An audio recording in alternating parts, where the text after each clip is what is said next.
Olá a todos pessoal, sejam bem-vindos a mais um vídeo do canal Fantasy Portugal. Hoje vamos falar sobre a sétima jornada da Liga Portuguesa, que começa na sexta-feira. Falar um bocadinho sobre as odds da jornada, qual é que é o 11 mais escolhido atual, os jogadores mais transferidos, as lesões, a minha equipa. Antes de olharmos à jornada 7, vamos só falar um bocadinho sobre o Benfica Rio Ave, que não tivemos a oportunidade de falar na terça-feira, e ver como é que ficou a fantasy depois desse jogo. Este jogo tinha sido remarcado devido ao calendário europeu do Benfica no início da temporada, daí termos então esta dupla jornada, foi disputado na terça-feira. Os 11 foram surpreendentes dos dois lados, na minha opinião. Não tanto o do Benfica, o do Rio Ave mais, que deixou o André Luiz, Cleiton, Atanásio, o Liavas também tem sido sempre titular, o Abe também, todos no banco. E do lado do Benfica a surpresa não foi propriamente o 11, mas foi depois o facto de que o Ivanovic jogou a titular, mas o Benfica jogou na mesma em 4-3-3 com o Ivanovic a extremo esquerdo. Um, Sobre o jogo em si, o Benfica foi tendo mais bola durante todo o jogo, 69% de posse de bola. Na primeira parte isto serviu de muito pouco, apenas 0,36 golos esperados. Depois na segunda parte provavelmente o Benfica fez por merecer outro resultado. Aos 60 minutos tiveram um golo anulado por falta do Otamendi, que penso ter sido bem assinalada, e continuaram atrás do resultado. Entrou o Luque Bacchio. O Luque Bacchio fez uma grande diferença no jogo.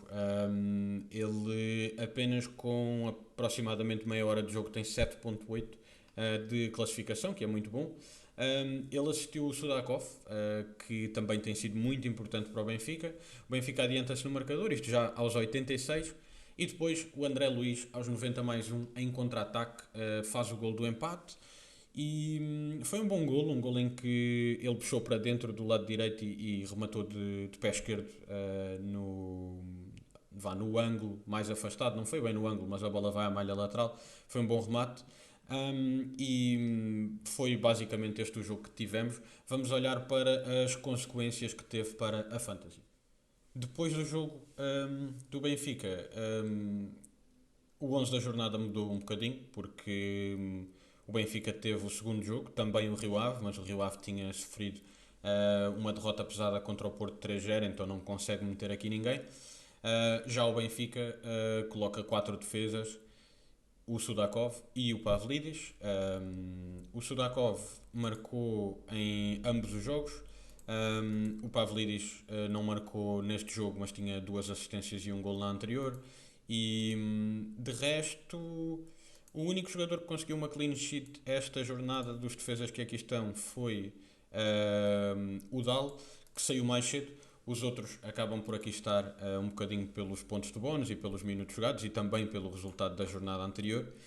Quanto à minha equipa, eu acabei com 125 pontos, subi ao lugar 808 de 72 mil jogadores, que é bastante positivo. Eu estive a olhar um bocadinho para os jogadores que estão no topo da classificação geral e têm todos 3 bónus utilizados, pelo menos o top 5. Portanto, acredito que ainda existe aqui espaço para subir mais. Um, Porque imagino que eu só tenho um bónus utilizado até agora. E o que me parece é que a maior parte dos treinadores tem pelo menos um esta jornada, dois capitães ou heróis emprestados, e alguns têm ainda o wildcard utilizado, portanto eu acredito que existe alguma margem de subida. Um, a pontuação que eu teria, a pontuação máxima que eu tive durante a jornada, se não me engano, foi 139 pontos. O André Luiz marcou o golo, que me deu 5 pontos, mas tirou-me 19 pontos dos jogadores que estavam em campo, portanto, tirou-me 16 pontos de clean sheets entre Trubin, Otamendi, Dedic e António Silva, mais um do Rios, do Ausnes e mais o gol da vitória do Sudakov.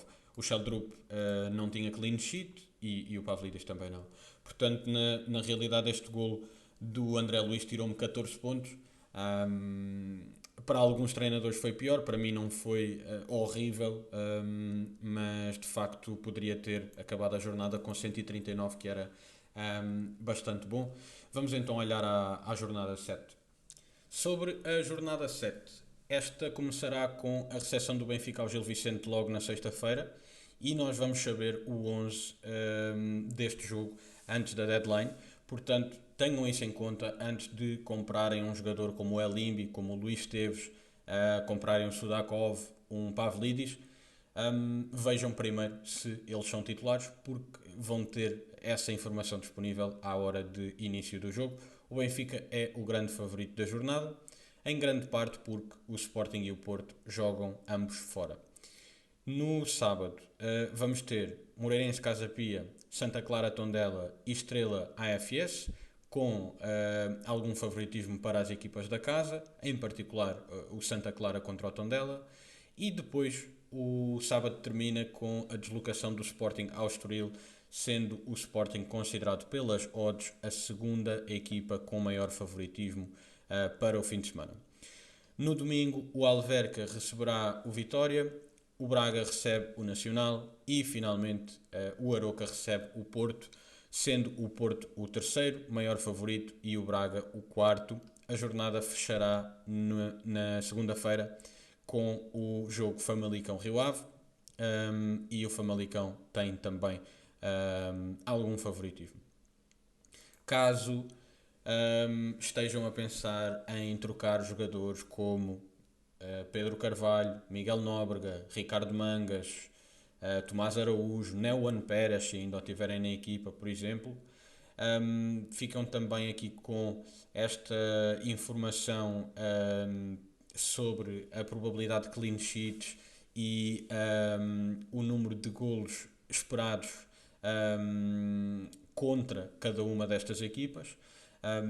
Isto é informação recolhida pelo BitCenso, que coloca semanalmente no Twitter ou no X esta informação. É um muito bom follow caso estejam a jogar a Fantasy da Liga Portugal.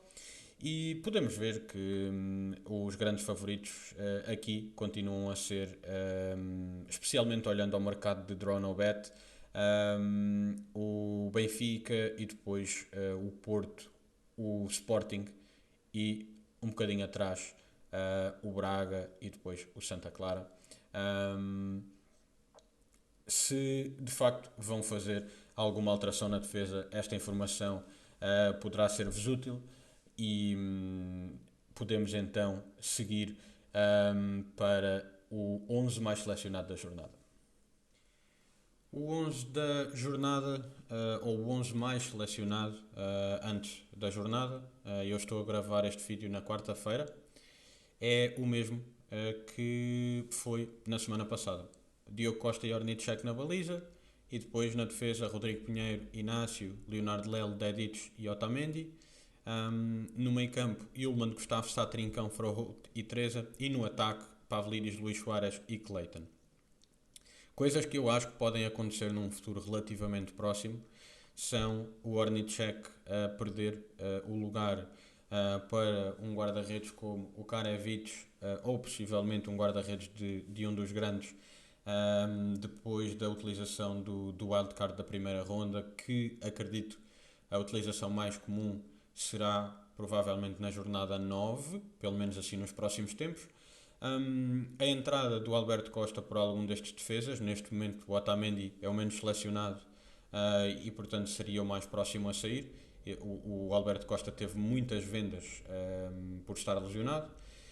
No meio campo, mais a longo prazo, acredito que o Sudakov venha a entrar nesta seleção.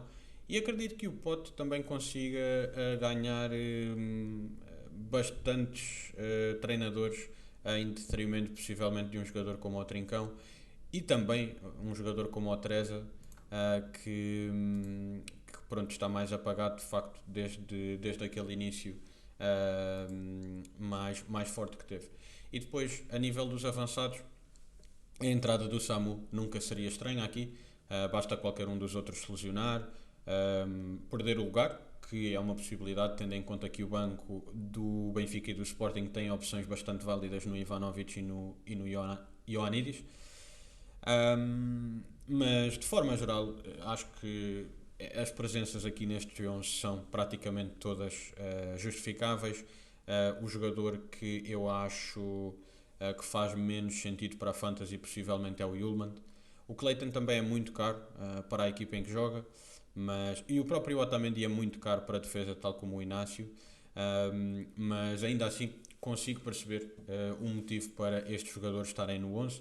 Vamos ver os jogadores mais transferidos. E podemos então ver, de forma não surpreendente, na minha opinião, que esta lista é liderada pelo Sudakov. Faz-me muito sentido por tudo o que ele tem feito desde que chegou. O segundo nome na lista é o Dedic, que regressou de lesão e ainda tem muitos treinadores a voltar a colocá-lo na equipa. Na realidade, o segundo está empatado também com o Luís Esteves, o meu jogador preferido do Gil Vicente a nível ofensivo. E depois mais jogadores do Gil Vicente têm feito uma campanha muito boa, ainda que esta jornada seja uma jornada estranha para escolher jogadores do Gil Vicente, porque vão ao Estádio da Luz e é verdade que o Santa Clara e o Rio Ave provaram que é possível fazer pontos, mas ainda assim não é um jogo fácil para nenhuma equipa em Portugal. Depois Pablo e Alimbi, dois outros jogadores trazidos aqui para cima pelo bom momento do Gil Vicente. Temos depois o Dinis Pinto, que continua a fazer uma campanha muito boa, bastantes minutos, já tem bastantes assistências. O Moreirense tem conseguido algumas clean sheets. É verdade que não conseguiu a semana passada, mas foi uma semana em que jogaram contra o Sporting e portanto é normal que isso não tivesse sido possível. No entanto, nas próximas 5 jornadas jogam contra Porto e Braga e não muito depois vão jogar também contra o Benfica. Portanto, há aqui algumas jornadas em que este jogador teria que ficar no banco, o que não é um problema para um jogador de 4.5. Temos depois o Suárez, que continua a provar que é um jogador a ter em conta, voltou a marcar no jogo contra o Moreirense. O Leonardo Lelo só conseguiu pontos de bónus a jornada passada, mas na Liga Europa assistiu o golo da vitória do Braga. Depois temos o Gabri Veiga, que mudou completamente o jogo semana passada, com 2 assistências e um golo. E eu acho que os destaques ficam por aí. Temos depois mais 2 jogadores do Porto, 2 jogadores do Famalicão, o Pavlidis e o Clayton. Portanto, aqui são jogadores que estão muito selecionados e são simplesmente treinadores a trocar outros jogadores que tenham por jogadores que lhes deem garantias, mas são jogadores que nós já conhecemos bem. Estes dois estão mesmo, tal como o Diogo Costa e o Pavlidis, no 11 mais selecionado, portanto, transferências completamente lógicas. Já quanto às transferências de saída, Alberto Costa, que é um bocadinho menos lógico porque o treinador acabou de confirmar que ele provavelmente estará disponível para jogar na quinta-feira e, mais uma vez, transferências precipitadas, que é bastante normal. Depois, o Augsnes e o Ivanovic, na minha opinião, de forma bastante justificada. O Augsnes porque acredito que vai passar a jogar mais recuado, com a presença de Lukebaki e Sudakov praticamente garantida no 11. A do Lukebaki não tanto, mas pela forma como entrou eu acredito que tenha convencido o Mourinho. Veremos qual é que é a decisão no próximo jogo. Ricardo Mangas a dividir minutos com o Maxi e provavelmente vai mesmo perder o lugar para o Maxi Araújo. E depois o Skettin e o Clayton, não sei exatamente qual é que será o motivo. O Skettin provavelmente porque não marca há 3 jogos. E o Clayton também não marca há 3 jogos. Ou seja, esse é mesmo o mais provável argumento, tal como o Treza. O Sheldrup perdeu o lugar. O Yulman, não sei exatamente o que é que levou estes treinadores a mudá-lo, apesar de eu não gostar da escolha. Não é que ele tenha feito algo de errado propriamente. Talvez o facto de que não bateu o penalti. Aliás, o Sporting teve dois penaltis e ele não bateu nenhum dos penaltis, e alguns treinadores poderiam tê-lo pelo penalti que ele tinha batido no jogo contra o Kairat, mas é a única justificação que vejo. E depois mais alguns jogadores bastante selecionados, e o Neon Pérez, que está lesionado para a época inteira, se não me engano. Mais algumas notícias sobre lesões que eu queria falar convosco. Vamos ver aqui os três grandes primeiro. Portanto, no Porto, o Alberto Costa poderá estar de regresso, tal como o Martim Fernandes e o Alan Varela, dito pelo Farioli, na antevisão do jogo para a Liga Europa. O Rui Borges também confirmou há pouco tempo que o Rui Silva, o Jenny Catamo e o Diomandé deverão todos voltar para defrontar o Estoril. Se não me engano, terá sido na antevisão ao jogo do fim de semana. Não temos nenhuma garantia, mas foi o que foi dito. E do lado do Benfica, temos jogadores importantes. O Bruma, que não vai provavelmente jogar até 2026, e se voltar a jogar esta época. O Mano Silva e o Bá poderão voltar durante o mês de outubro, mas vêm de paragens muito, muito longas. Se não me engano, foi em janeiro, e não devem ter muitos minutos logo à partida. Outros jogadores importantes, ou outro jogador relativamente importante, o Giovane, deve estar parado ainda durante mais 2 semanas. E estive a tentar perceber se tínhamos alguma notícia sobre o Gustavo Silva.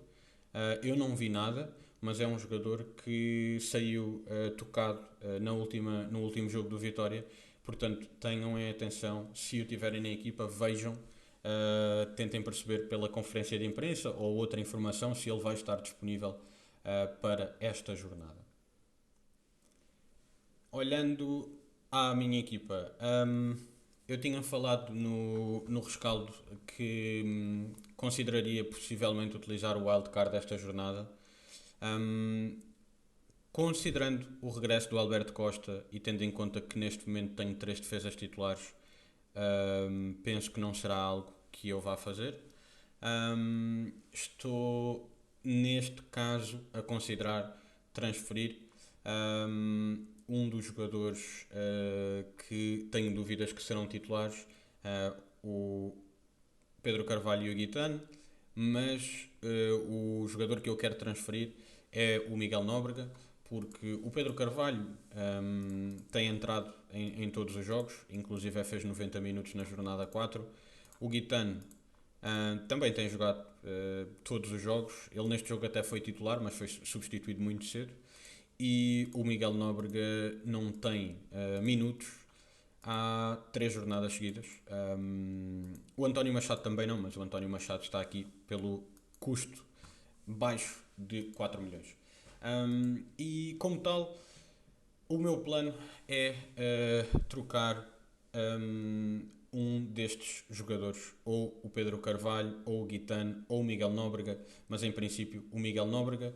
E a minha escolha ao trocar o Miguel Nóbrega provavelmente será o Bernardo Chapo. O motivo pelo qual eu quero o Bernardo Chapo é porque eu quero mudar o Pedro Carvalho e o Miguel Nóbrega, e quero mudá-los para jogadores de 4.0. Os jogadores que mais me importam ou que mais me interessam são o Bernardo Chapo e um dos defesas do Gil Vicente, o Elimbi ou o Conan. No entanto, o Gil Vicente joga contra o Benfica, fora, e o Bernardo Chapo joga contra a AFS em casa. Portanto, é um jogo bastante mais favorável, e como tal, é o jogador que eu tenho mais considerado. É muito provável que venha a terminar a jornada, ou a começar a jornada, com esta equipa. No entanto, o 11 do Benfica vai estar disponível antes da deadline, e existe uma possibilidade de algum dos meus jogadores do Benfica não ser titular, e se fosse, por exemplo, o Dal, eu teria que o trocar à partida. Na realidade, posso continuar a trocar o Miguel Nóbrega, mas teria que trocar um dos dois para ter três titulares. Existe a possibilidade do Aures não ser titular. O Pavlidis diria que é menos provável, mas quem sabe. Tendo em conta este regresso do Alberto Costa, não me vejo a utilizar o wildcard e, portanto, vou provavelmente utilizar apenas uma transferência. No entanto, vou-vos mostrar a equipa que escolheria caso utilizasse o wildcard. E esta seria provavelmente a equipa que utilizaria caso, caso viesse a utilizar o wildcard.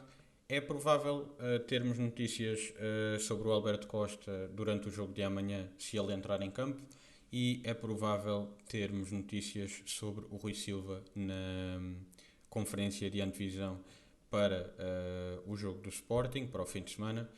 Portanto, obviamente que essas decisões, ou estes jogadores só estariam aqui caso estejam mesmo disponíveis. Isto deixa-me com literalmente zero no banco. As alterações seriam Ornichek para Rui Silva, Dal para Dedic, Miguel Nóbrega e Pedro Carvalho para Elimbi e Bernardo Chapo, Trincão para Pote, Guitano para Luís Esteves, Aursnes para Sudakov e Pavlidis para Samu. Eu tinha 1,5 milhão no banco e de facto isso permite-me a alteração, por exemplo, do Aursnes para o Sudakov. O Luís Esteves é exatamente o mesmo preço, tal como o Chapo, o Elimbi e o Dedic.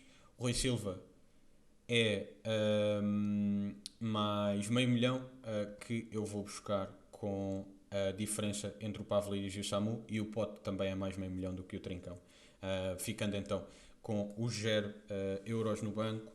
E eu acho que esta equipa é uma equipa muito forte, mas também acho que o wildcard é um bónus muito forte e não tenho propriamente interesse em utilizá-lo sem ter necessidade para tal. E a minha equipa é uma equipa completamente razoável. Há aqui trocas que eu quero fazer que não mudam propriamente, não são propriamente 8 ou 80. Uma mudança do Pavlidis para o Samu, do Trincão para o Pote, do Dal para o Dedic, são tudo mudanças que são, não são uma grande mudança a nível dos pontos esperados, basicamente. Por hoje é tudo o que tenho para vos dizer. Se gostaram do vídeo, como vos digo sempre, deixem um like no vídeo, por favor, e subscrevam o canal para ajudar o canal a chegar a mais pessoas e dar aqui bastante motivação para eu continuar a fazer estes vídeos semanalmente. E se quiserem a opinião sobre a utilização de um bónus, um jogador que estão a pensar comprar ou vender, não conseguirem encontrar alguma informação que queiram, mandem-me uma mensagem ou deixem um comentário no vídeo e eu vou tentar ajudar-vos certamente. E é isso, muito obrigado por terem assistido ao vídeo e continuação de uma boa semana. Obrigado.